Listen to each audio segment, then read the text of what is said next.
여러분, 제가 4년 후에 21대 대한민국 대통령이 됩니다. 믿으세요? 아니, 믿냐고요? 믿는다는 얘기 안 하고 박수만 쳐요. 안 믿으시는 눈치네요. 제가 영원히 삽니다. 죽었다가 마지막 날 부활해서요. 믿으셔요? 예, 이건 믿으시네요. 아까 그건 왜 안 믿고? 제 말인데 왜 이건 두 번째 것은 믿으세요? 그 혹시 저를 못 믿으시는 건 아니죠? 둘의 차이가 뭘까? 둘의 차이가 뭘까? 오늘 깊이 잘 생각해 보시기를 바랍니다. 예수님께서 부활하신 날 새벽에 막달라 마리아가 예수님의 무덤을 향해서 달려갑니다. 다른 복음서들에 의하면 우리 오늘 읽은 요한복음에는 막달라 마리아 얘기만 나오고 있지만 다른 복음서들에 의하면 아마 두세 명 내지는 세네 명 정도의 여인들이 함께 갔던 것 같아요. 이야기의 필요에 따라서 이제 한 사람 이야기만 써놓은 데도 있고 두 사람, 세 사람 써놓은 데도 있고 그렇습니다. 무덤으로 달려간 막달라 마리아가 가서 보고 깜짝 놀랍니다. 무덤 문이 열려 있는 거예요. 그 당시 무덤은, 그쪽 나라 무덤은 동굴 무덤이었기 때문에 동굴 입구를 커다란 돌로 짐승들이나 이렇게 함부로 들어와 시신해치 못하도록 돌로 가려놨는데 그 돌이 굴러져서 열려 있는 겁니다. 마리아 생각에는 시신을 누군가가 옮겼거나 아니면 정치적인 음모 때문에 숨겼을 거라고 그렇게 생각을 한 겁니다. 그래서 제자들이 숨어 있는 곳으로 달려갔죠.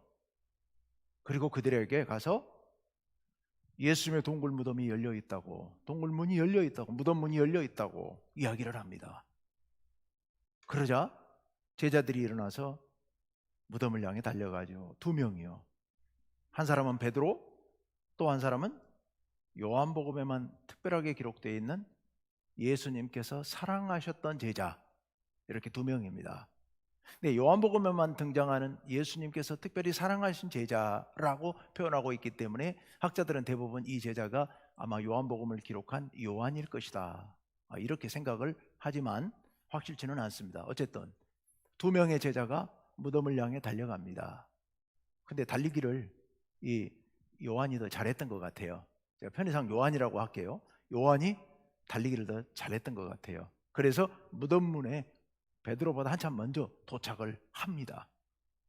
가서 보니까 역시 무덤이 열려 있고, 이렇게 보니까 안에 예수님의 시신이 안 보이는 거예요. 세마포만 놓여 있는 게, 시신을 쌌던 천만 놓여 있는 걸 본 겁니다. 무서워서 그랬는지 어쨌는지 못 들어가요. 그리고 잠시 후 베드로가 뒤쫓아 달려왔습니다. 그리고 베드로가 무덤 안으로 용감하게 들어갑니다. 그제서야 요한도 뒤따라 들어갑니다. 들어가 봤더니 무덤 안에 예수님의 시신을 쌌던 이 천이 놓여 있고, 그 다음에 머리를 쌌던 세마포 수건, 그것은 따로 한쪽에 개져서 놓여 있는 겁니다. 시신은 보이지 않습니다. 누군가가 시신을 훼손하려고 그랬거나 아니면 딴 데로 옮겨서 장례를 했거나, 그것도 아니라면 정치적인 목적상 예수님의 시신을 어디다 감췄더라면 천을 벗기고 이 세마포를 벗겨내고 머리에 두건까지 다 벗겨내고 가져갔을 리가 없거든요. 그런 모습을 본 겁니다. 그리고서 이 요한은 그 모든 상황을 보고 믿습니다. 바로 8절 말씀, 아까 봉독한 말씀, 요한복음 20장 8절 말씀이죠. 그때야 무덤에 먼저 갔던 그 다른 제자 요한이죠. 요한도 들어가 보고 믿더라 라고 기록하고 있습니다. 요한이 무덤으로 들어갔습니다. 무덤, 동굴 무덤 안으로 들어갔습니다. 그리고 두 가지를 했다는 겁니다. 여기 두 가지 동사가 나오죠. 하나는 보고, 뭘 봤어요? 시신이 없는 것과 세마포가 따로따로 놓여 있는 것을 보았습니다. 그리고 두 번째, 믿더라. 믿었어요. 뭘 믿었다는 얘기냐? 예수님이 부활하셨다는 것을 믿었다는 이야기죠. 부활하셨다는 것을 믿었는지 뭘 믿었는지 불확실하지만 그 다음 9절 말씀을 보면 부활하셨다는 것을 믿은 것으로 기록하고 있습니다. 다 같이요, 시작. 그들은 성경에 그가 죽은 자 가운데서 다시 살아나야 하리라 하신 말씀을 아직 알지 못하더라. 이게 무슨 말씀이냐 하면 성경에 예수님께서 부활하실 것이다 라고 기록한 그 내용을 이미 성경 안에 다 기록되어 있었음에도 불구하고 그 전까지는 믿지 못하다가 지금 방금 8절에 보고서야 비로소 믿었다, 이런 뜻입니다. 성경에 기록된, 여기서 성경은 구약 성경에, 아직 신약이 기록되기 전이니까 구약 성경에 기록된 부활에 대한 말씀에 대해서 알지 못했다는 얘기는 깨닫지를 못했다는 얘기입니다. 그게 부활을 가리키는 말씀인지도 잘 몰랐다는 얘기죠. 대표적인 게 예를 들자면 시편 16편 10절 말씀 같은 경우에 그가 영원히 멸망하지 않는다라고 기록이 되어 있는데 그 말씀이 부활을 가리키는 말씀이라는 사실을 전혀 생각을 못했기 때문에 알지 못했었다, 이런 말씀인 겁니다. 어쨌건 그 요한은 아까 8절 끝머리에서 믿었어요. 성경에 기록된 예수님의 부활을 믿은 최초의 인물로 기록되어 있는 겁니다. 요한은 예수님의 부활을 믿었습니다. 믿었어요. 그리고 나서 이제 베드로와 요한은 돌아갑니다. 그리고 나서 막달라 마리아가 혼자 무덤에 있다가 거기서 이제 예수님을 만나는 장면 얘기가 나오고, 그날 저녁, 부활절, 그러니까 오늘 저녁에 제자들이 모여있는 곳에 예수님께서 나타나십니다. 예수님께서 나타나셔서 그들과 대화도 나누시고 이렇게 하십니다. 제자들은 그걸 보고, 여러 명이 모여있는 자리에 예수님이 오셨으니까 보고서 예수님이 부활하셨구나라는 것을 깨닫게 됩니다. 예수님 말씀도 하셨고요. 그런데 그 자리에 없었던 한 인물 얘기가 요한복음에 뒤이어 계속 기록되고 있죠. 누구죠? 도마라고 하는 제자가 예수님이 오셨던 자리에 없었던 겁니다. 나중에 와가지고 제자들에게 얘기를 듣습니다. 우리 주님 부활하셨다고, 여기 오셔가지고 우리와 함께 대화를 나누고 하셨다고, 분명히 부활하셨다고 얘기하는데 도마가 못 믿겠다. 그럴 수가 없지 않냐.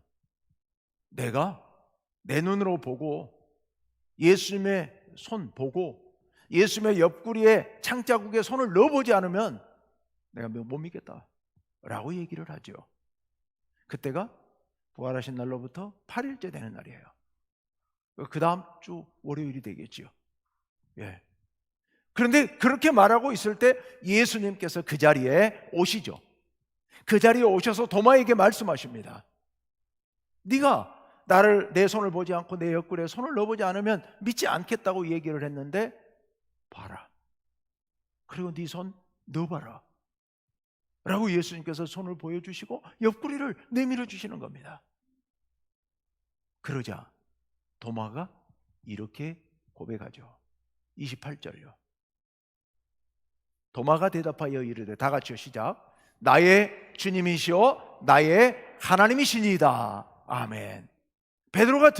도마가 드디어 믿음을 고백한 겁니다. 주님의 부활하심을 믿습니다라는 표현이죠. 나의 주님이십니다. 유령이 아니고 나의 주님, 부활해서 돌아오신 나의 주님이 맞으시군요. 그리고 나의 하나님이시군요. 이렇게 고백을 하는 거예요. 그랬더니 예수님께서 그 도마의 고백을 들으시고 하신 말씀이 그 다음 29절에 이렇게 기록되어 있죠. 다 같이요, 시작. 예수께서 이르시되 너는 나를 본고로 믿느냐? 보지 못하고 믿는 자들은 복되도다 하시니라. 아멘. 너는 나를 본고로 믿느냐? 내 손에 못자국을, 내 옆구리의 창자국을 보고 믿느냐? 보지 않고 믿는 자들은 더 복되도다라는 그런 말씀이에요. 그 말씀은 보고 믿는 너는 복이 없다 이런 뜻이 아니에요. 너도 복되지만 보지 않고 믿는 자들은 더 복되다 이런 말씀이죠. 더 복되다고요. 여러분, 요한은 보고 믿었어요. 뭘 보고 믿었습니까? 빈 무덤을 보고 믿은 거예요. 무덤 안에 들어갔더니 시신이 없습니다. 세마포만 따로 개어 놓여 있습니다. 그 모습을 보고서 우리 주님 부활했다는 것을 보고 믿었다고 아까 그렇게 기록되어 있었잖아요. 보고 믿었어요. 그런데 지금 요한은, 아니 도마는 뭘 보고 믿습니까? 도마는 예수님의 손의 못자국과 옆구리를 보고서 믿습니다. 그런데 예수님께서 뭐라고 말씀하시냐면은 보고 믿는 것보다 더 복된 것이 보지 않고 믿는 거다 라고 말씀하고 계시는 거예요. 보지 않고 믿는다는 것이 구체적으로 뭘 말씀할까요? 보지 않고 믿는다. 네. 아까 우리 봤던 1장 9절 말씀에 우리가 이런 말씀이 있었습니다. 그들은 성경에 그가 죽은 자 가운데서 다시 살아나야 하리라 하신 말씀을 아직 알지 못하더라. 예. 이게 무슨 의미일까요? 그들이 보지 않고 믿는다는 얘기는 성경을 보고 믿는다는 얘기입니다. 예수님께서는 당신의 부활을 얘기하시면서 복음서에서 곳곳에서 이렇게 말씀하십니다. 성경에 기록된, 여기서 성경은 구약 성경이에요. 구약 성경에 기록된 이 부활에 대한 말씀, 이 말씀을 깨닫고 부활을 믿어야 된다는 말씀을 계속해서 반복적으로 말씀해 주고 계세요. 누가복음에 보면 예수님께서 부활을 제자들에게 말씀해 주시는 장면이 나와요. 부활절 당일날 엠마오로 가던 두 제자가 있었습니다. 길에서 자기들끼리 심각하게 어두운 얼굴로 이야기를 나누고 있습니다. 무슨 이야기를 나누고 있느냐? 예수님 이야기를 나누고 있는 거예요.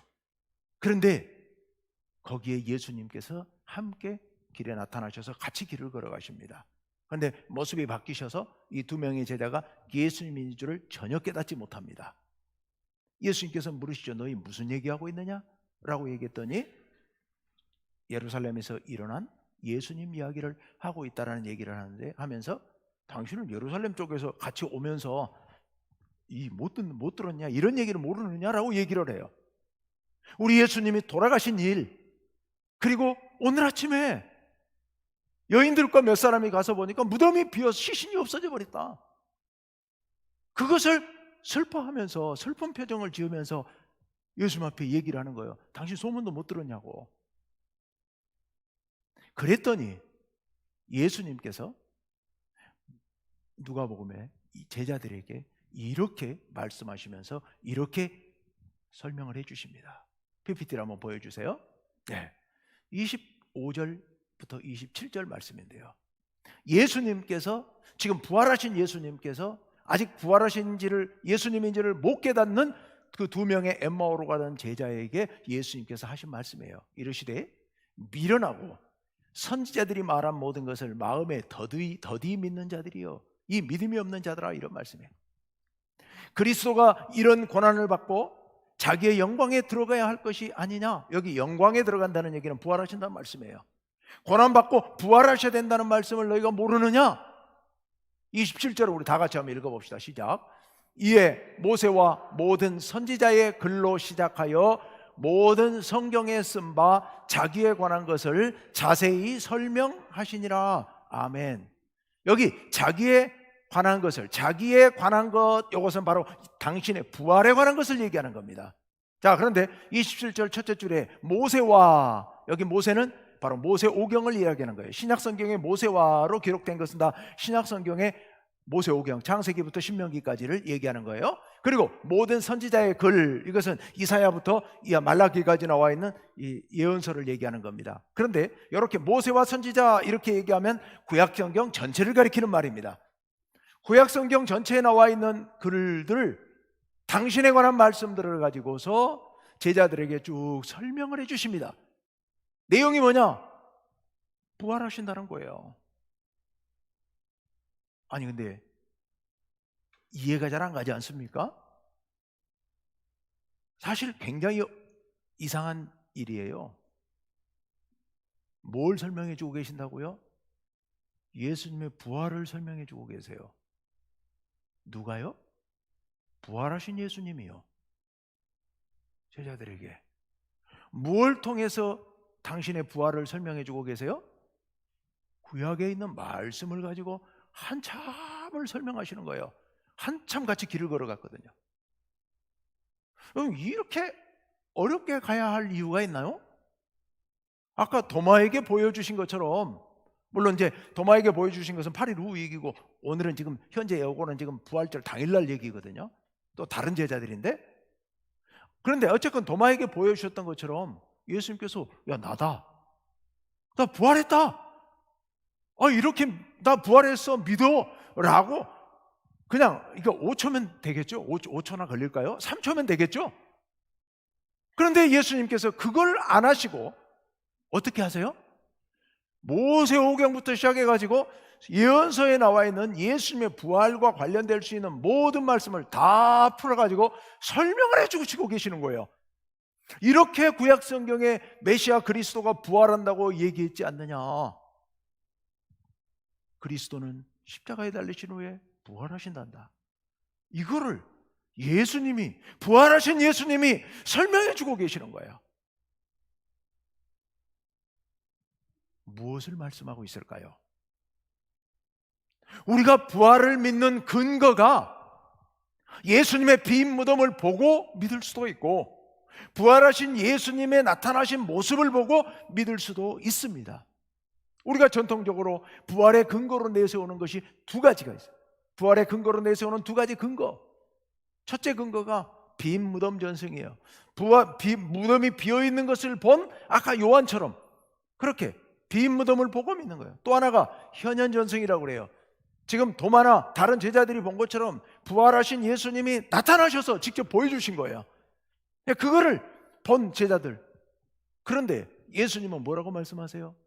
빈 무덤을 보고 믿는 것, 그리고 나처럼 도마처럼 나타나신 예수님, 살아나신 예수님의 모습, 못자국, 창자국이 있는 모습을 보고 믿는 것, 이거보다 더 복된 것이 무엇이라고요? 말씀을 통하여 믿는 것이라고 예수님이 말씀해 주고 계시는 거예요. 그러니까 당신이 지금 엠마오 길에서 두 제자에게 긴 시간 걸려서 부활에 대해서 믿도록 설명해 주고 계세요. 뭘 통해요? 말씀을 통해서요. 분명한 증거가 있는데도 불구하고 증거를 보여주신 게 아니라 말씀을 통해서 믿게 인도해 주시고 계시는 거예요. 보지 못하고 믿는 자들이 복되도다라고 예수님 말씀하셨는데, 여기서 보지 못하고 믿는다, 그럼 어떻게 믿으라는 얘기냐? 어떻게 믿으라고요? 말씀을 근거로 믿으라고 말씀해 주고 계시는 거예요. 그 당시에는 구약성경밖에 없었으니까 구약성경 말씀을 보고 믿으라는 말씀이고, 오늘날 우리는 신약성경이 있잖아요. 복음서에 또 서신서에 예수님의 부활에 대한 얘기가 수도 없이 나와 있습니다. 그 말씀을 보고 믿는 사람이 복된 사람이다, 진정 복된 사람이다 라고 예수님께서 직접 말씀해 주신 겁니다. 여러분 부활 믿으세요? 예수님 빈 무덤 보셨나요? 부활하신 예수님 만나보셨나요? 그럼 어떻게 믿어요? 말씀을 보고 믿고 계시죠? 그렇죠? 그러니 누가 세상에서 가장 복된 사람이에요? 바로 여러분들이, 부활을 믿는 여러분들이 세상에서 가장 복된 분들인 줄로 믿습니다. 이거 제 얘기가 아니고 누구 얘기요? 예수님의 말씀, 예수님 말씀. 오늘 요한복음 20장 28절에 29절에서 예수님께서 하신 말씀이에요. 29절에서. 여러분, 신앙생활 할 때 눈에 증거가 보이면 참 좋겠죠. 병자가 벌떡 일어나고 내 보는 눈앞에서 누가 기도했더니 장애인이 막 뛰어다니고 이런 일이 벌어졌다고 사람들이 엄청 열광했죠. 과거 우리나라 한국 교회들에서 그런 일들이 많이 벌어졌고 거기에 엄청나게 열광하고 그러면 교회가 부흥하고. 근데 예수님 뭐라고 말씀하세요? 보지 못하고 믿는 자들이 복되도다라고 말씀하세요. 근데 보지 못하고 어떻게 믿어요? 뭘 근거로? 말씀을 근거로 믿는 자들이 복된 자들이라고요. 여러분, 한국 교회가 그렇게 눈에 보이는 증거 찾다가 그 시기에는 잠깐 부흥하는 것 같았지만 그 후에 많은 어려움을 겪게 되죠. 눈으로 보이는 증거가 중요한 게 아니고 하나님 말씀이 너무너무 소중하고 이 말씀을 통해서 믿는 것이 그렇게 소중한 겁니다. 그래서 우리가 말씀에 집중해야 되는 거고요. 제가 대한민국 21대 대통령이 된다는 얘기는 아무 근거 없는 제 얘기예요. 그러니까 여러분이 안 믿어도 제가 할 말이 없어요. 그렇지만 제가 마지막 날 다시 부활해서 영원히 살 거라고 하는 사실은 여러분이 믿으셔야 돼요. 왜요? 근거가 있어요. 어디에? 성경 말씀에 근거가 있기 때문에요. 예수님처럼 우리 모두도 부활할 거라고, 예수님의 부활에 첫 열매가 되셨다고 분명히 말씀하셨기 때문에, 그러니 우리는 믿어야 하는 겁니다. 믿는 겁니다. 근데 여러분, 아까 예수님이 이렇게 말씀하셨잖아요. 보지 못하고 믿는 자들은 복되도다. 어떻게 복되죠? 무슨 복을 받죠? 우리 무슨 복을 받아 누리는 사람들이죠? 여러분, 예수님의 부활을 믿는다고 하는 거, 예수님의 부활을 믿어요. 그것은 곧 무엇을 믿는 거냐 하면 우리의 부활을 믿는 거예요. 예수님께서 부활하신 것처럼 우리도 똑같이 부활할 거예요. 이걸 믿는 거예요. 근데요, 우리의 부활을 믿는다고 하는 것은 이건 정말 놀라운 일이에요. 세상 사람들을 두 무리로 보통 나누죠. 남자와 여자로 나눌 수도 있고, 잘생긴 사람과 못생긴 사람으로 나눌 수도 있고. 엊그제 제가 무슨 누가 유튜브에 나와서 정치인이 나와가 얘기하는 거 보니까 그 사람은 아주 희한하게 그 사람 제가 좋아하는 건 아닌데 희한하게 나누더라고요. 정상인과 비정상인으로 나누더라고요, 정치인들을. 하여튼 가지각색으로 나눌 수 있습니다. 두 쪽으로 나눌 수가 있어요. 그런데 이렇게 나눌 수 있습니다. 부활을 믿는 사람과 부활을 믿지 않는 사람으로 나눌 수 있습니다. 왜냐하면 두 무리의 삶은 완전히 다르기 때문이에요. 천양지차예요. 하늘과 땅만큼 달라요. 어떻게 그렇게 다르냐? 얼마 전 몇 주 전에 제가 설교 말씀드렸습니다. 부활을 믿지 않고 살아가는 사람들은 사는 게 아니고 뭐라고요? 죽어가는 거라고요. 죽음을 향해 걸어가고 있는 거예요. 이렇게 살다가 우리 죽을 거잖아요. 그건 없어지는 거잖아요. 그걸 자기들은 그렇게 믿고 있는 거거든요. 우리 없어질 인생을, 곧 죽어서 없어질 인생을 지금 우리 살아가고 있으니 우리는 죽음을 향해 걸어가고 있는 거예요. 한 걸음 한 걸음 오늘 하루 살았어요? 그럼 오늘 하루 죽어가는 거예요. 죽음을 향해 살아가니까 이게 보통 일이 아닌 거예요. 죽음이 시시각각으로 우리를 덮쳐오는 겁니다. 죽음의 어두운 그림자가 우리의 삶을 뒤덮고 있는 겁니다. 그러니까 우리는 아무리 아니라고 발버둥을 쳐도 불안하고 두렵고 우울하고 우리의 삶은 어두운 그림자로 가득 차 있는 겁니다. 그 죽음의 그림자를 이겨보기 위해서 별짓을 다 하는 거죠. 돈을 많이 긁어 모아야 어떻게든 병 걸려도 안 죽고 살아남을 수가 있는 거고요. 그리고 내가 쾌락을 즐겨야 잠시라도 그 죽음의 그림자를 잊어버리고 인생이 즐거운 것 같고 행복한 것 같고 그렇게 사는 거고요. 이 죽음 때문에, 우리는 이 죽음 때문에 살고 있는 거예요. 죽음을 어떻게든 잊어보려고, 죽음을 어떻게든 우리가 벗어나 보려고 그렇게 발버둥을 치면서 살아가는 게 부활을 안 믿는 사람들의 삶입니다. 그런데 부활을 믿는 사람들의 삶은 어떻습니까? 죽어도 부활합니다.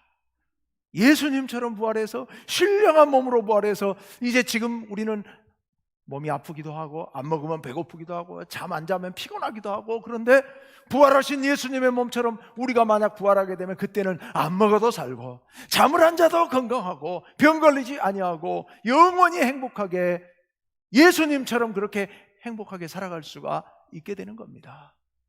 우리는 그 부활을 바라보면서 사는 거예요.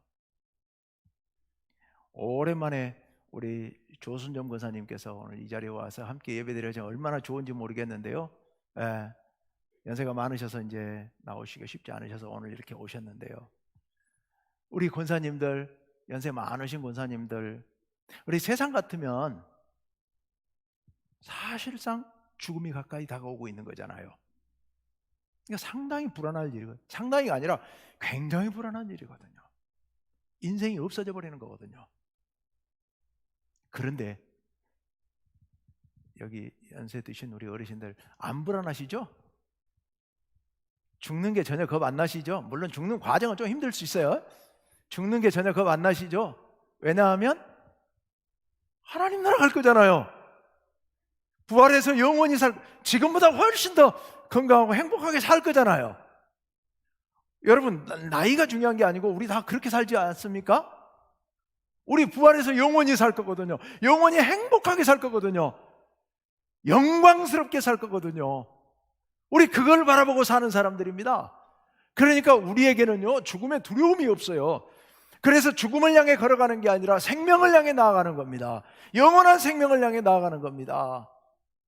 그러니까 우리의 인생은 죽음이 겁나지 않은 거예요. 죽음이 겁나지 않아요.